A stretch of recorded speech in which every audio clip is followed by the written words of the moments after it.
I think that my generation had an understanding of delayed gratification. Like the first time a cat hears a horn and feels like he wants to play it, he has to practice. I'm still trying to learn how to take a picture. I'm still trying to make the camera see what I see. In this conversation, we have the honor of speaking to the great John Simmons, an Emmy Award-winning cinematographer, photographer, painter, collage artist, professor, and member of the American Society of Cinematographers. Johnny is a deep well of wisdom that emerges from his rich history and cultural background in getting to photograph and learn from many important historical figures. His passion for art, mentoring younger generations, and creating a more inclusive industry are just a few of the things we get to talk about. I hope you walk away inspired and challenged by the words of Johnny Simmons.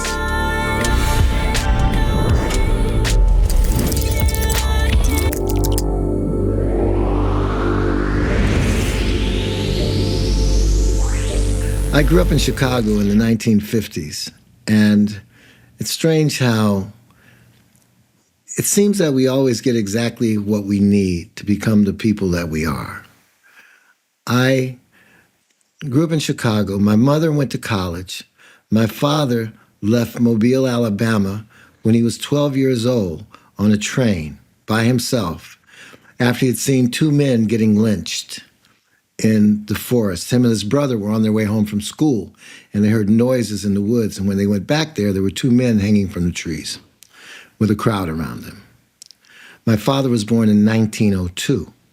He was 20 years older than my mother. My mother was from Shreveport, Louisiana, and that's where she went to college. And it presented an interesting situation for my sister and I to grow up in, because my father, well, in Chicago, they would call it a businessman, but there was something called the Numbers, which was a gambling operation. And my father was part of a numbers operation. And he owned a couple of nightclubs, and he'd spent a lot of time in gambling houses. And my mother, she was basically a housewife. And he also owned a tavern. And I can remember as a little boy, I would leave my school, which was about 3 blocks away. By the way, it was a private school, which is interesting. You know, there was about 13 kids in my class. Some of them I still know. Right, that's crazy, you know. But my father, I'd walk over to the gambling house after school, and I'd be expecting a ride home, and I'd wind up at the racetrack or someplace like that, and or I'd sit there and fall asleep in a chair until 8:30 at night. My mother would be so pissed off. And my mother, on the other hand, would take my sister and I to like the Chicago Conservatory of Music to listen to the symphony orchestra rehearsed. And she would also take us to the art museums and drop us off, and we'd have to come back home and tell her what we saw and talk about what we saw at the Natural History Museum or the Art Museum and have these conversations in the kitchen while she was cooking. So is she artistically inclined? No, that's interesting because neither of my parents were artistically inclined. But for some reason, my father would always give me art supplies. I don't know if that was to keep me busy while I was waiting for them to get finished playing cards or whatever, but nonetheless, he kept me involved in art supplies, and my mother kept my sister and I involved in cultural events. And I think that's kind of interesting for me because one of my best friends, his name was Louis Singstack, his father owned a newspaper called the Chicago Daily Defender, which is the oldest black publication in the country. And I used to hang around a lot with Louis, and we'd go to his house, and it was the same thing. You know, I was around very intelligent, exposed people, and, you know, the topics that I would hear them discuss were the same kinds of things I'd hear my mother and her friends discuss. On the other hand, when I was with my father, I'd hear who's that going to be in the fourth race, you know, and all that kind of stuff, which made it kind of interesting. And Louis had an older brother. His name was Bobby. And Bobby was about 10 years older than us. And he was a still photographer. and he took pictures for the newspaper. And when I was about 14 years old, Louis and I became very fascinated with Bobby because he was pretty much one of the hippest cats we could imagine. He drove a sports car. His girlfriend was pretty. He listened to jazz. He took pictures, and he exposed us to those environments. So I guess I must have been 14 years old, and his family was going to New York to the National Negro Publishers Convention. And while we're there, I asked Bobby if I could use one of his cameras to take some pictures. And he let me do it. And when we got back, Bobby processed the film, and he looked at the pictures and said, "Man, you got an eye." And I didn't know exactly what he meant, but what it led to was him taking me under his wing and teaching me photography and turning me on to photographers that I admired throughout my entire life. Roy DeCarava did a book with Langston Hughes called The Sweet Flypaper of Life. And it was about the life of a black family in Harlem, a day in the life of a black family. And the photographs were just candid street photographs of New York City, black people in New York City. And a point that I have to make here is Chicago was a very segregated place. I mean, completely segregated. I mean, you were around only black people. You go downtown, that's where you'd see white people.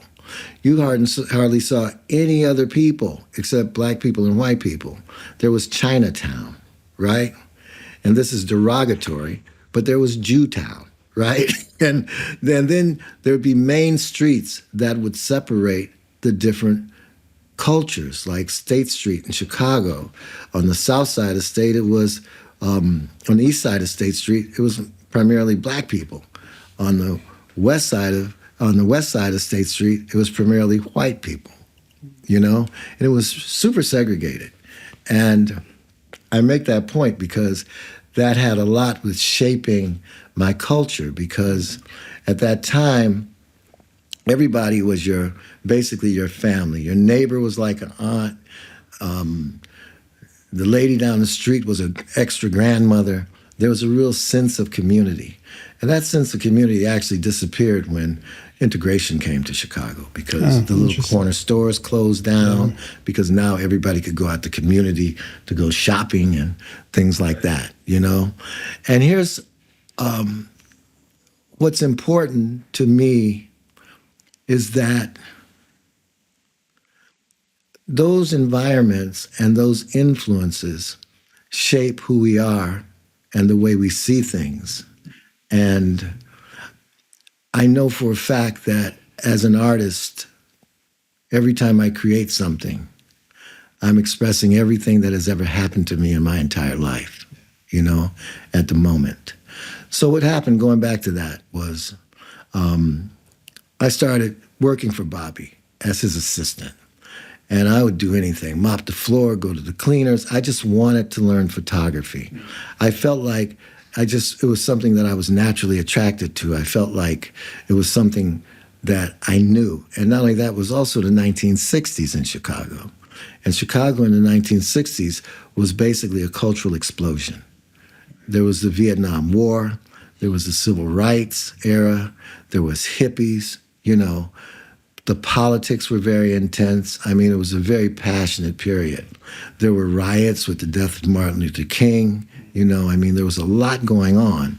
And for me to be a photographer at that time gave me a lot of things to photograph. And because of that sense of community, people were not afraid of a camera. You know, people would embrace you being out in the street doing something creative. And Bobby had me around a lot of musicians. Herbie Hancock was one of his friends, you know.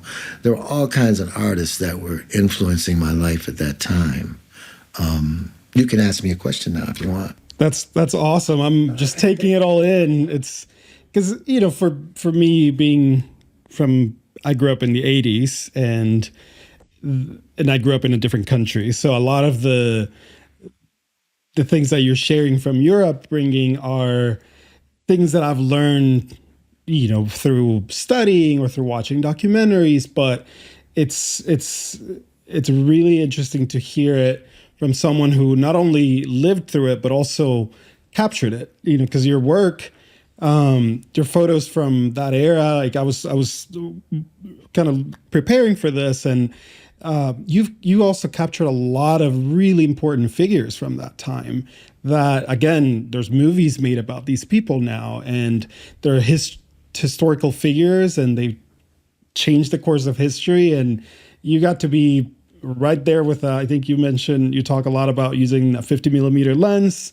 and being right there in the middle of the action. So I think that's, I love hearing that perspective from you, from just being there during that time in history. The other thing that was exciting for me is working as a newspaper photographer in Chicago at that time, because there was so much going on. I got to be in the presence of so many people. So a lot of historical figures that you're talking about were the result of newspaper assignments, and things like that. And then, I wanted to be hip. All my friends wanted to be hip. So we dropped out of school. Nobody was going to school, And Bobby got offered an artist in residence at Fisk University in Nashville, Tennessee. It's a black college, a historical black college. And he told the people at Fisk University that he would like to bring his assistant. And I submitted my portfolio, they accepted it, but I hadn't finished high school. And this is crazy, man. I was getting off the subway in Chicago, and on the ground there was a matchbook, and it said, earn your high school diploma at night. Oh, wow. And that happened right when I was thinking about it. Nice. And where you would do it was at Central YMCA High School, right? And so I went down there and I got my high school diploma, and I was able to accept a scholarship to Fisk University. And it opened a lot of doors for me, because it was pretty much close to the end of the civil rights era. And anybody who was anybody would show up at that school, from members of the Black Panther Party, members of SNCC, scholars, musicians, Miles Davis, all kinds of incredible people would come there and perform and speak. And, they became a part of my collection of photographs. But I have to say this, too, is that a friend of mine made a really clever joke with me one day. I was having an exhibit at this museum, and we were walking around there and feeling proud that my work was being shown and cracking jokes about stuff. And he says, what's funny is that all you were doing was messing around with a camera, and now everybody's taking it serious. Yeah. You know what I mean? And I tell you, man, it's true, because I wasn't taking pictures for anybody. I was just taking pictures for myself. Wow. Right?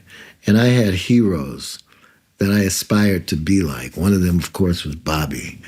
The other was like Gordon Parks, Roy DeCarava, James Van Der Zee. And I have to say, it took a little while. Well, let me take that back. I also admired Dorothea Lange, Henri Cartier-Bresson, all these other photographers that actually told stories with their cameras. With a single frame, they told a story. And I think that that's why people like my pictures, because my pictures have a narrative. Yeah. And that narrative comes from the experiences that I lived growing up, the things that make me me.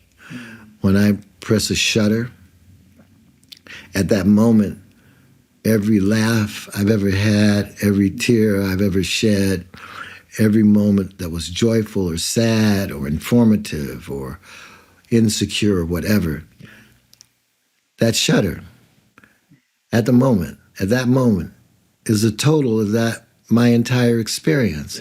It shapes the way I make a frame. It shapes how I see something. Yeah, where my infinity is, my affinity. It's all of that. And it comes from who you are. And not only who I am, but I stand on so many shoulders of people that nurtured me and brought me along to be able to see things that way and to accept life that way and to just have a love for humanity. And that's what's at the foundation of all of it, is an incredible love to be able to express myself through an image. Yeah. Not only do I take photographs, but I also make collages, you know? And, you know, I'll tell you, it took a long time. It took a long time for people to see these pictures. And when I was in Nashville, Tennessee, Bobby was taught photography. I was his assistant. And there was a man, his name was Carlton Moss. Carlton Moss used to come down there twice a month from California and teach a class called The Image of the Black Man in American Cinema. And we'd start with Birth of a Nation, and the next thing you know, we're looking at Superfly. And the whole class talked about how Black people were being depicted in Hollywood, right, and in film. I showed my photographs to Carlton one day, and he told me I was a cinematographer. I had never even heard that word before. I didn't know what that meant, right? And shortly after that, he came down to Nashville to make an industrial film.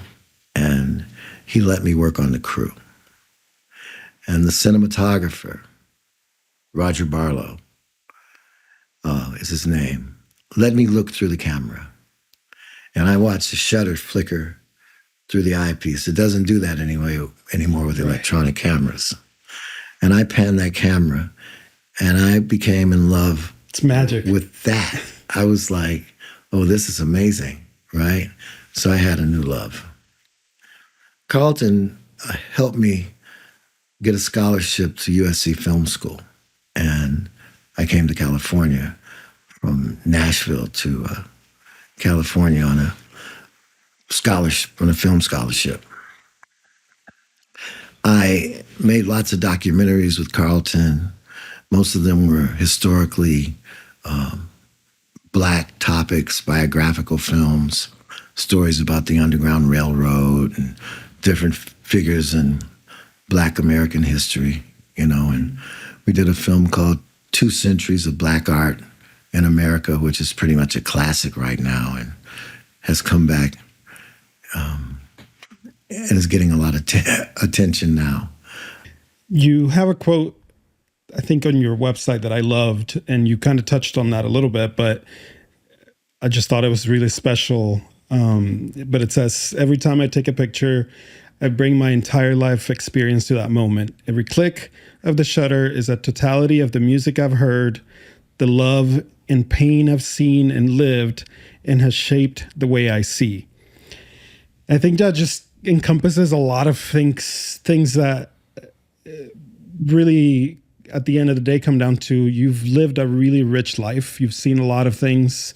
You were talking about things that your parents saw that are, you know, hurtful and painful.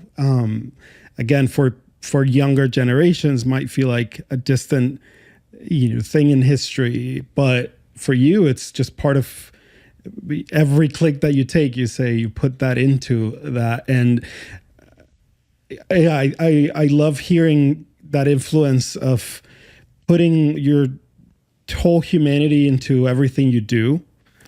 Well, you know, everybody does. Mm-hmm. Everybody's doing that all the time. Mm-hmm. They just don't know they're doing it, mm-hmm. or they don't have that element that expresses it, capsulizes it. A musician does it. Yeah. A painter does it. A dancer does it. A writer does it. A cook does it, you know? We're always living at the full extent of who we are. I had an exhibit of work at the Getty Museum, and prior to, well, let me just preface it with this. When you talk about yourself being in a younger generation and me having lived a rich life, it sounds like we're talking about some history.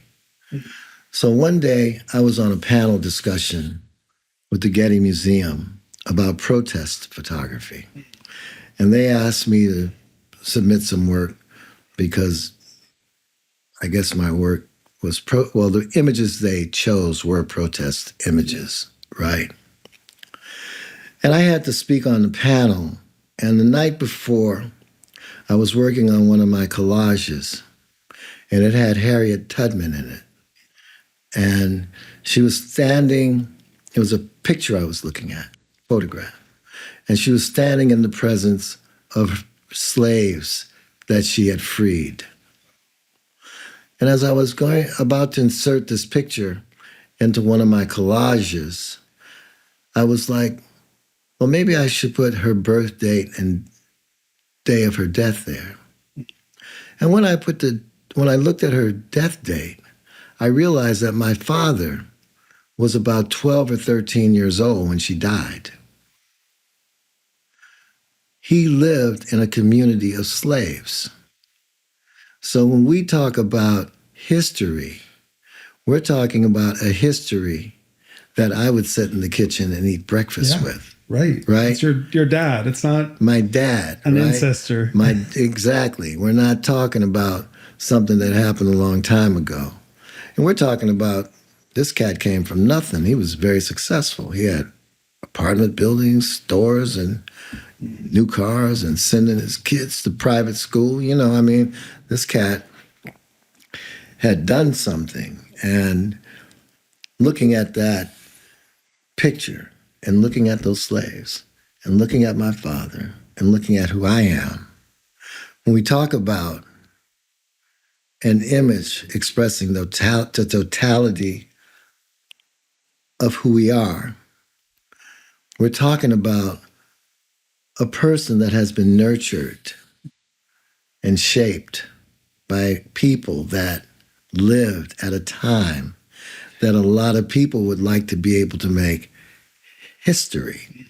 And it is history, but it's not history like the discovery of something.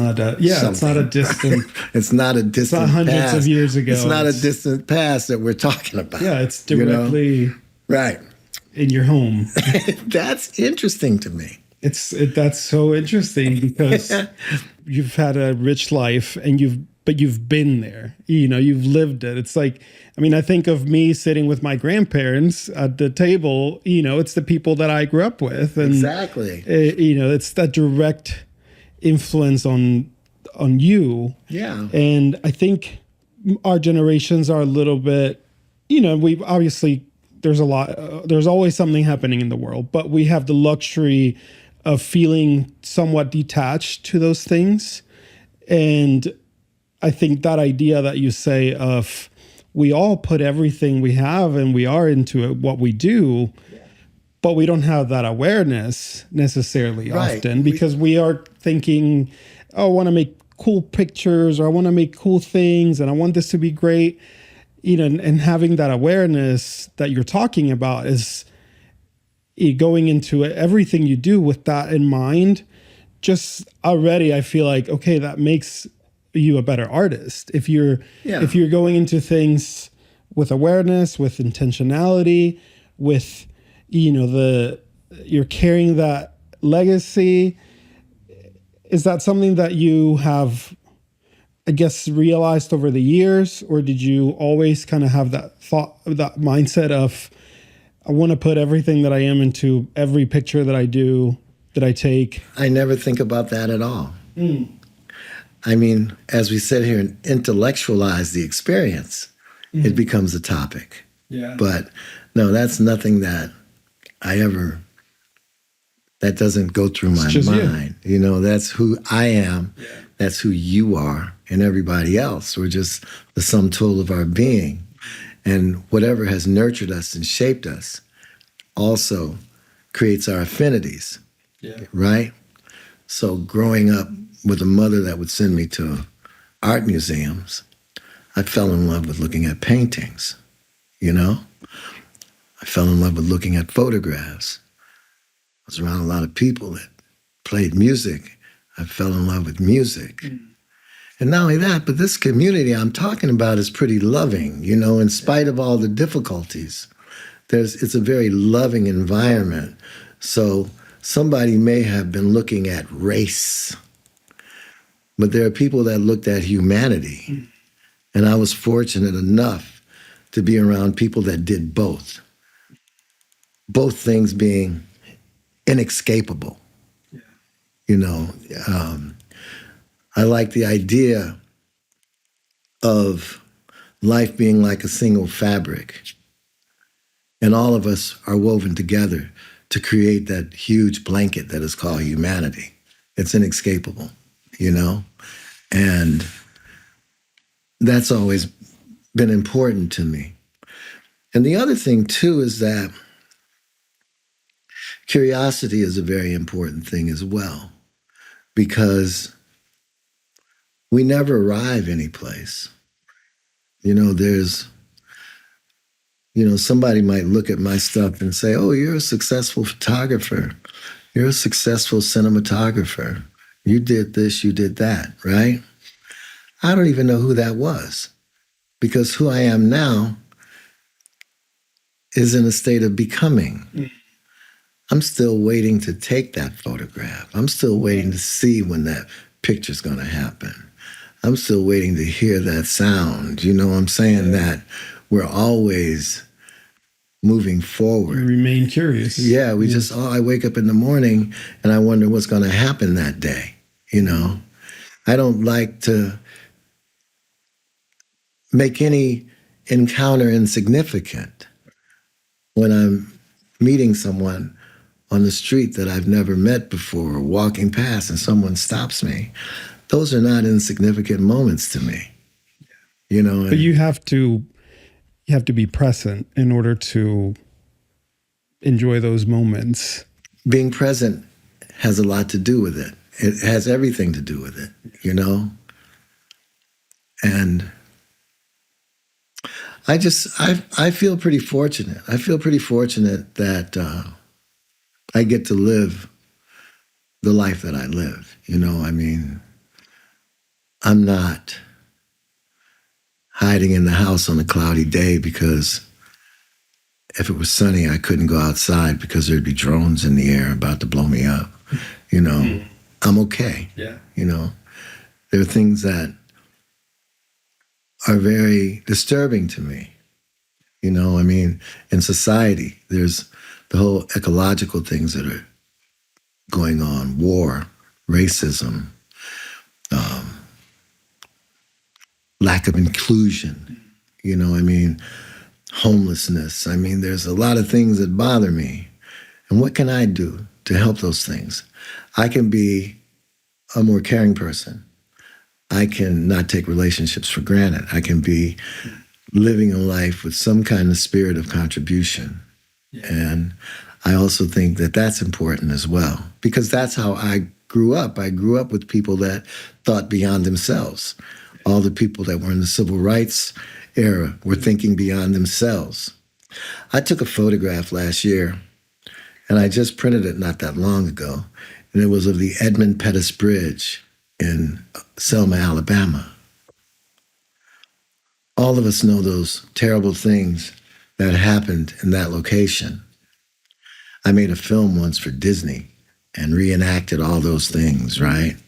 And you look at that photograph and it's our Auschwitz. You know what I'm saying? And I look at that picture and it's like got a spirit in it that may not touch everybody, but anybody that knows the history of what happened in that image feels something special. You know what I mean? That's another thing Bobby taught me as a photographer. He said, when you take a picture, if that picture doesn't have its own soul, if it doesn't have what he referred to as a ghost in it, then it's not worth printing. It's like when you listen to a piece of music and it moves you. You don't intellectualize the music. You might intellectualize it later, but you don't intellectualize it. You just feel it and experience it, right? And those are the kind of pictures he told me to print. Yeah. He said, print the ones that have a life beyond the frame, where somebody walks past that picture and is touched in a certain kind of way. And one day, man, I had an exhibit, and I had this photograph of this little girl's feet and two mismatched shoes.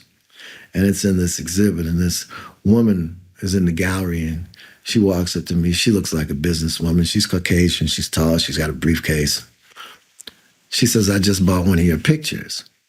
I said, oh, great. Thank you. Thank you. She said, the one over there. And then her eyes looked like she was about to cry. And she said, you know, I've been very privileged all my life. And suddenly, for some reason, I saw that photograph. And immediately, I began to feel grateful for the life that I have and the things that I'm able to do. She said, I put that picture right next to my front door when I get home. So it'll be the last thing I see when I leave the house so that I can be grateful all day long. And whenever somebody comes to my house and they're about to leave, I'll tell them about your picture. Wow. I know that's a big deal, man. I felt like, wow, that's special. That's really special that even today that picture's out there somewhere making somebody feel grateful. Yeah. Wow, that's really special because I think when you look at pictures, and I was looking through a lot of your images, and you have this, gift to capture, to tell a story. And something that you do that I love is that you name your pictures, and you'll say, oh, this is, the couple of love, or whatever the name is of the photo. And it's just like, it's a photo, but it's a whole story behind it. I think that's really special. And I was curious just to ask you, how would you say to, let's say, someone like me who wants to develop that sense of depth or storytelling, or how do I develop the senses to capture those moments, and maybe goes in hand with this, because I thought this was actually really cool. You share this little story before, that Duke Ellington, the actual physical Musician Duke Ellington, told you a story, or told you how people who surf love sitting at the beach just as much as they love riding the waves. And that if you wanted to be a cinematographer, you would have to learn to just sit at the beach and wait. Yeah, he said, that was so funny too, because he's right. As a cinematographer, there was a lot of days where I was unemployed, and I may still go through some of them now. And he was just saying that I need to know how to value the moments that I'm not being a cinematographer as much as value the ones when I'm working. Mm. It's a struggle. It still is. It's still one that is not the easiest thing to deal with. I don't work less now than I did in those days. I work more. So I don't have those long moments on the beach like I used to have. But yeah, there were days when I would wonder whether or not I was a cinematographer because I hadn't worked in so long. And I was very fortunate to be able to have that experience with Duke Ellington and so many other people. There's a man named Aaron Douglas, who's the father of the Harlem Renaissance. I don't know if you know about that, but I helped him repaint murals. And he taught me all about design and symbolism, and it was such a rich relationship to have with them. I've been around a lot of artists that have been really influential in my life, and they've helped me understand this process, this creative process, just by looking at the lives that they lived. When you talk about how can someone else have that experience, I think people have to not be afraid of living. Yeah. I think people have to not be afraid of the dark, not be afraid to get their heart broken, to be able to laugh when it's funny, to be able to see the need somebody else needs and address it. Yeah. How do you get to live? How do you get to live at the edge of everything? You know what I mean? How do you get to embrace this experience, And how you get to embrace this experience is to be able to be receptive. And I think not knowing has a lot to do with it. There's so much I don't know. But I don't even know how to take a picture. I don't even know when I'll take the next picture. I know how to work the camera, but I don't see pictures every day. You know, it's like all the pictures that people like of mine, they're candid photographs. You know, me and the subject cross paths at the right time. And now, in a very metaphysical way, I feel like it was important for me to cross paths with that person. Yeah. It was important for me to give it permanence in an image, you know? What bugs me the most is when somebody asks me to explain a photograph or to explain a collage that I've made, you know? Yeah. And I was listening to some classical music in the car one day, and it was somebody, I don't know whether it was Bach or one of them dudes, right? And then the DJ said the date that the composition was made, hundreds of years ago. What made it stay around? How did it wind up on Sunset Boulevard in my car on the radio after all that time, right? Yeah. Because it was important. It was important for it to stay around. We look at certain photographs, we look at certain images that our collective consciousness in this country share because we've seen it so many times, right? And it's powerful. The images are powerful. I look at my pictures and I say, what would someone say 100 years from now when I wasn't around, when they looked at a picture? Would that picture say something to them? Would that image be important? Would it matter who took it? It wouldn't matter. You know, it would just be that image has an emotion. It's like, and that's what's important. I mean, what tripped me out one day, I was looking at some stuff at the art museum, and it was from like the 16th century painting, a Vermeer from the 17th century. And suddenly I imagined putting that painting together. There's no place for you to go and buy paint. You manufacture your paint.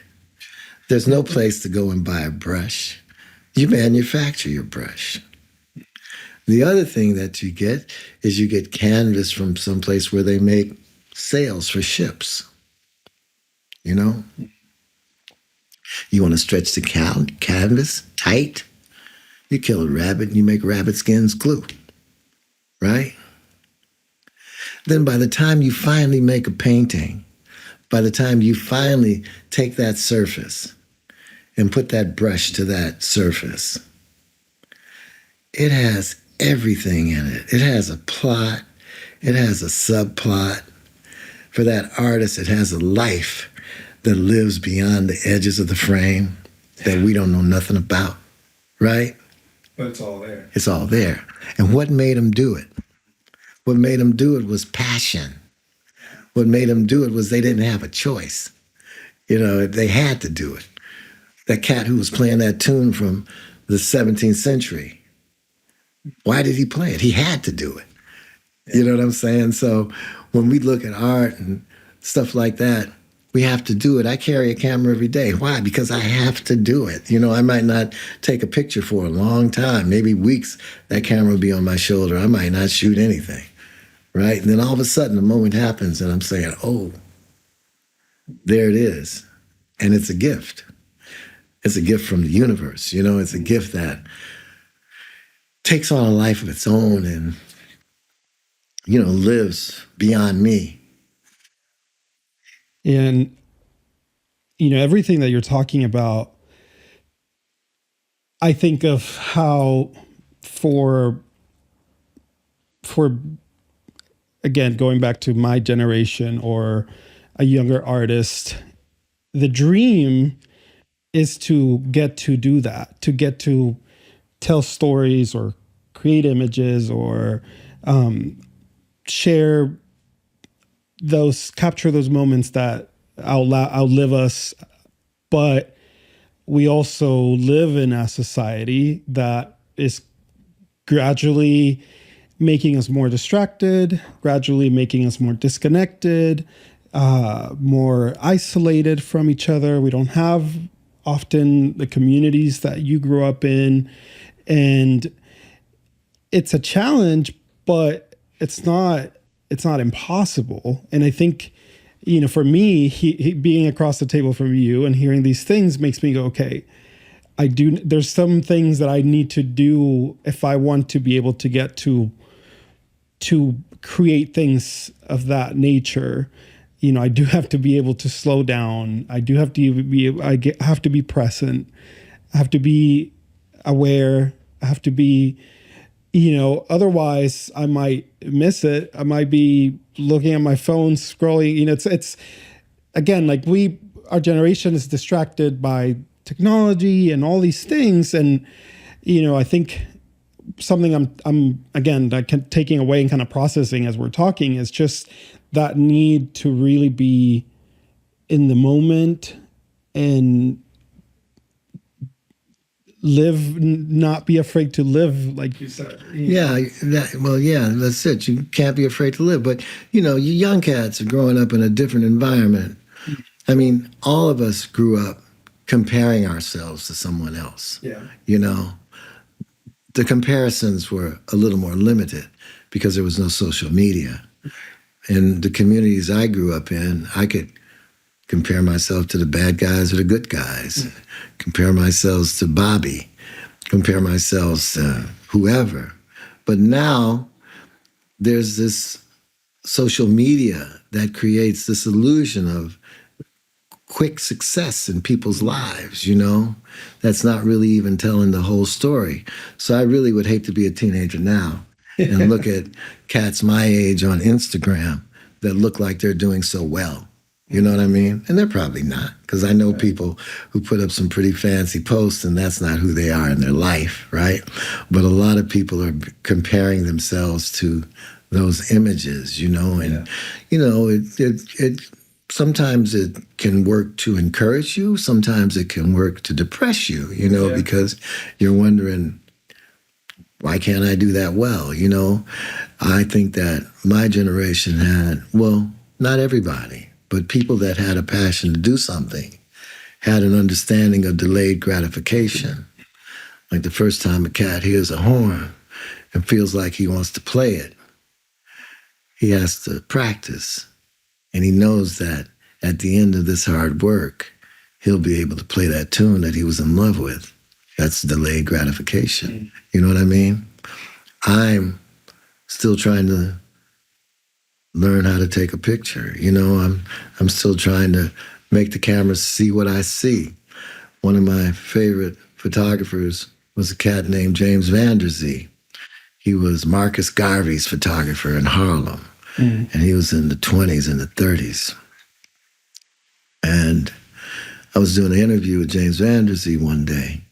And I said, what is the most difficult thing about photography for you as you are today, as being who you are today? He said, the most difficult thing about photography for me today is the same thing that it was when I first started taking pictures. It's trying to make the camera see what I see. We see in a lot of different ways when we take pictures. A lot of people see commercially. A lot of people see with their heart, and it's not their eyes. It's the emotion and their response to life. I feel like I'm the kind of person that takes a picture from here, not from here. You know what I mean? I feel like that's where my pictures begin. They begin on the inside, and time is very much an illusion, because it's not about timing. It's about intuition. It's about answering, Yeah, I love hearing that, because I just think of my personal maybe aspirations, or when I think of my friends or the people who are, again, growing up trying to grow our talents, or trying to tell stories that make an impact. It's just these things that you're talking about are often the things that we don't think about, because we get so busy with toys and tools and technology. And exactly. The cameras are fancy and they're fun. And there's a fancier one next week. Yeah, exactly. And But thinking of these things is what really makes you, not a technician, but an artist. Yeah, I mean, it's like whatever the tools are, I mean, we use them. I mean, I just did a commercial this week, and I've used SunScout a lot, the thing, the app that's on your phone. And I was in this house, and it was a bank commercial. I didn't have much time with celebrity talent. And I used my SunScout to see which rooms would provide the most ambience. And then by the end of the day, I'd wind up in a room where I might have to add a bounce to the, in the ceiling or something. And it's because of that technology that allowed me to move efficiently through that job. So it's, our tools help us. Then cameras that have greater latitude than they used to.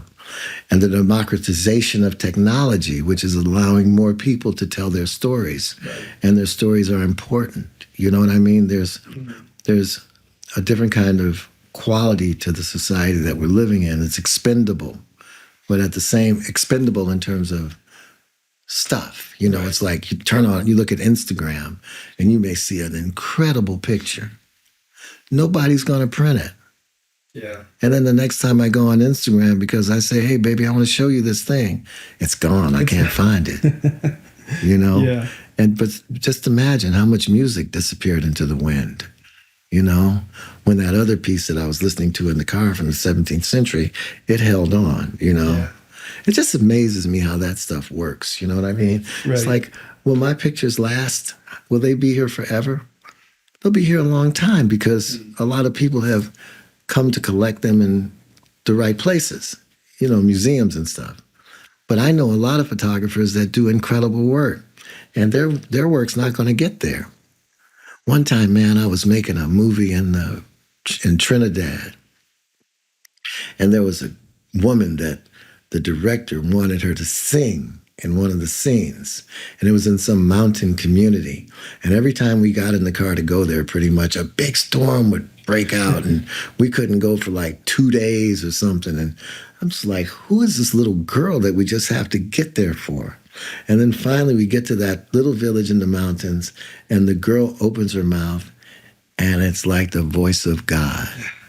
It's like this angel has given us this incredible gift for just a few minutes. And I often think, what happened to that little girl? She gave that gift to the people that were in her community and the people that would come there to hear her sing. And she was only about 13 years old. What happened to her? You know what I mean? It's like... It's so interesting because it doesn't make it less beautiful or important than the work that gets shared maybe more broadly. It's still special. Like it made an impact in your life. I love that.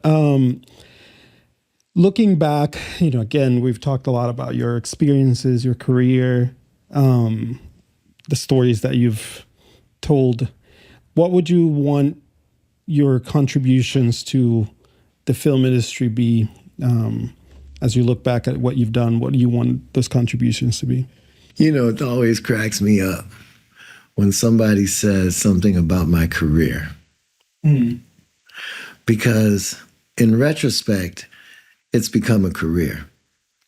In reality, it was a series of coincidences. Because I grew up in a situation and was developed as a cinematographer in an environment that didn't leave me a lot of choices. I wasn't one of those cinematographers that could refuse a gig, I had to take the job. I had to tighten up my chops by getting behind the camera whenever I could get behind one. Especially the movie business is a completely different animal than anything else that we're talking about. When I take a still picture, I don't have anybody there telling me to stand over here or stand over there. When I do a TV show or make a movie, it's my job to interpret visually what's been given to me and do that in a collective situation, with a lot of people to be able to create something. I got a couple of Emmys, and I was thinking about the Emmy one time, and the only reason that I had the Emmy was because there was a custodian sweeping the stage at night, and an art director, and a actor, and a wardrobe person. It almost seemed unfair because my Emmy was all of them. Right. You know what I'm saying? It wasn't something. I mean, I was only able to paint that picture because all these elements allowed me to do it. You know what I mean? Not just that, but the opportunity. You know what I mean? When I take a picture or I do a painting, I don't have anybody telling me to do anything. I've torn up a lot of pictures that people probably would have said, I don't know why you're throwing that away, you know? But that's because I'm in charge of that. You know what I'm saying? But you asked me what my contribution is. I love, here at the ASC, we have something called the Vision Committee. And the Vision Committee does mentoring. It has master classes. Its first intention when Cynthia Pushak and Richard Kudo and I sat in this very room and began to talk about it was to work on changing the face of the industry. It's like when somebody thinks of a president, even now, Obama is not the first image that comes to their mind. It's probably George Washington or Abraham Lincoln or somebody, you know. You know what I'm saying? Right? So when somebody would think of a director, you wouldn't think of a woman. You wouldn't think of somebody black, somebody Asian, or somebody of Spanish descent. That's not what you'd think about. You'd think about some white cat, you know? So our task was to be able to just help create a more inclusive industry. You know, to be able to change the optics of the industry so people could say that, oh, yeah, she's a cinematographer, and you believe it, you know, or he's a cinematographer, right? Whatever, you know, but to be able to make it something normal to happen. So I think that's a great contribution. I think another contribution is to just be able, when you go into an environment, to be able to leave it better than it was, you know? And take on the responsibility of trying to help other people fulfill their dreams. You know, I mean, that's what's important to me. I'm not ignoring one email. I'm not ignoring one text. I'm not ignoring one phone call. I think it's important, and I have friends like that that go out their way to embrace people, you know, and they're producers that I work with that understand that when I get a gig, there's going to be some young people there, and they might not be young people. They might be old people. But there are people that need to learn what I'm doing, you know? So I feel like that's one of my contributions beyond my family, you know? That's great. You're teaching a lot about gratitude, a lot about generosity, you know, and a lot about being present. So I feel like I could talk to you for a long time just to kind of absorb all of these things that I wish we could, you know, that I think we need to have be reminded of more frequently, you know, and have more at the forefront. Here's the other thing too, is that the spirit of contribution isn't one-sided. It's like I'll run into a young filmmaker, say in this building, and we start talking, and we become friends. And the next thing I know, I hear somebody say, oh, so you're Cheryl's mentor. I'll be like, mentor? Because what they don't understand is the thing that has brought us together is a reality that we share and a reality that both of us love. There's an affinity that brought us together. So I'm not seeing her as a blossoming film student, although that's what she is. And of course, I see her that way, or see him that way, or in this day and age, see them that way, right? But as you give somebody something, you also learn something. You know what I mean? I taught at UCLA for 26 years. And on Fridays, I teach Saturdays. On Fridays, I'd be feeling like, oh man, I got to go to school. I got to do this. I got to do that. And as soon as the door opened up and I'd see those people, I'd say, oh yeah, these are the same people that love the same thing I love. Yeah. And it would turn into a conversation and an event, and I would show them something. And then as I show them something, they ask me a question. And then I think in my head, and then I learn something, right? So it's always an exchange that happens. Yeah. You were, because we're sitting at the president of the ASC office and in the ASC building. You were given a magazine when you were first starting out, an ASC magazine, American Cinematographer magazine. If someone had told you then that you would be sitting in this building working on all these initiatives, would you have just said you're crazy? Yeah, I would say that I was really crazy. I mean, I entered a very racist business. It was horrible. My very first day after I got out of film school, the man Carlton Moss got me a job working at this company called Dove Films. And Dove Films were owned by these two Jewish people, Cal Wexler and his wife, Bernstein, Cal Bernstein and Roz Bernstein. And they had hid Carlton in their attic as he was about to be served an indictment by the House of Un-American Activities. I guess that's what McCarthy era stuff, right? And these people were very politically conscious. When I was in undergraduate school, they sent me an Arriflex and film and a camera. And when I got out of school, they were very supportive to my career while I was in school. And then Carlton and Roz decided that they would make me a PA, a camera PA. And my very first day, I get there and I walk onto the truck. Roz says, go outside and introduce yourself to the guys, right? I go out there and there's nobody on the truck, but there's a grip box. And the grip box is covered with the most racist cartoons about Mexicans, Black people, and Asian people. Horrible cartoons. Pictures of Martin Luther King doing really obscene things, right? And I got on the phone and I called Carlton up. I said, hey, man, I don't know about this job you got me. And I tell him what I saw. And he says, you want to be a cinematographer? I said, yeah, I want to be one. He said, you know any Black people making films? I said, no. And he hung up. And I work with those people and listen to their jokes, which were all racist jokes all the time. And I learned a lot of stuff from them, right? Because it didn't stop me from asking questions. And I also learned that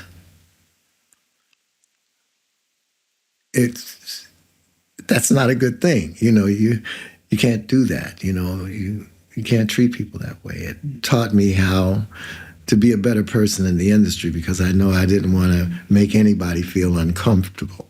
You know what I mean? And that's where I started. I was working for a Swedish newspaper called the Expressen when I was in undergraduate school. And I would have to take pictures of Swedish celebrities. And I went on to Paramount Lot, and I picked the camera up to take a picture of this celebrity. And all of a sudden, this guy comes and snatches the camera out of my hand. And there's a horseshoe of nothing but white guys looking at me. And this one guy's saying, what are you doing here? I said, I'm taking pictures. He said, no, you're not. You're going to have to leave. You're not in the union. I said, how do you know I'm not in the union? And I said, oh, I know how you know, because I knew there weren't no Black people in the union, right? He says, well, you're going to have to leave. And I said, well, you're going to have to tell that man over there, because that's who I'm working for. He said, oh, that's the producer. I said, yeah, go talk to him, right? And they left me alone. So recently, I was asked to direct my first episode of a TV show. I did 3 but my first episode of a TV show was on Paramount's lot. And as I pulled into the parking lot, because I talked to everybody, all the security guards were teasing me. Cecil B. DeMille is here, Mr. Director, you know, because I always got a beret on and stuff. You're directing today, right? And they making jokes. And as I took that walk, I remembered my history on Paramount's lot. And I remembered I was working as a PA and I was mopping the floor because we were shooting a car commercial and the car would roll in and I'd have to clean up the tire tracks. And I can remember the guy I was working with throwing a broom at me, when I missed, and there was just a lot of nasty experiences. What are you walking across the lot? What do you want? What you doing here, right? And then today I've shot a number of TV series there, and this day I'm directing. And I put that whole thing in rewind. And you know what it speaks of? It speaks of passion being greater than any obstacle. It's like the passion that motivates you has to make obstacles invisible. You know what I'm saying? They have to be the fuel that makes you move on and continue to move forward, and you have to be grateful. I'm grateful to the nasty people I met on that truck. I'm so grateful to them because they made me a better person. You know what I mean? It's true. Yeah, I ain't jiving. It's really true. Because I'm not just saying some philosophical, intellectual shit. I'm saying it's true. It's like all those experiences just make you better. It makes you better, yeah. Well, if you're able to take that experience and go, there's a place for me, and I'm going to own that place, and I'm going to go for it, and no obstacle is going to get in the way of my passion. Yeah, well, see, that goes all the way back to being a civil rights photographer. It goes all the way back to the racism of Chicago. How do you make the environment better? Not just for you, but in the fabric of humanity. How do you just make it all better? How do I make that person feel like they have the potential to do something? Yeah. You know what I mean? That's got to be important to you. Well, I could just keep listening to you share these stories because I think there's just so much in here to extract and learn and apply. But as we're wrapping this up, if you had to give one piece of advice to an up-and-comer or someone who wants to grow as an artist, as a filmmaker, as a storyteller, what would that piece of advice be? See, that's a very difficult question, but it's also a very simple question. I think you have to answer that love within yourself that's motivating you to have a desire to do this and actually believe in it and to be able to make the sacrifices that can make your dream happen and know that there's a lot of things that are going to stand in the way and all they're going to do is make you stronger and better. It's like a bad day on the set when you're shooting. What does that do? That creates a better day the next day, So I think you just have to, love what it is that you love and never give up on that dream. Well, thank you so much. Okay. Really appreciate your time. Cool. And this has been really, really great. Hey, thank you so much for listening. If you enjoy this conversation, please give us a follow, subscribe, and check out larkhaus.com to find out more about the different initiatives that we are developing to build community and to help artists like you realize their full potential. See you soon.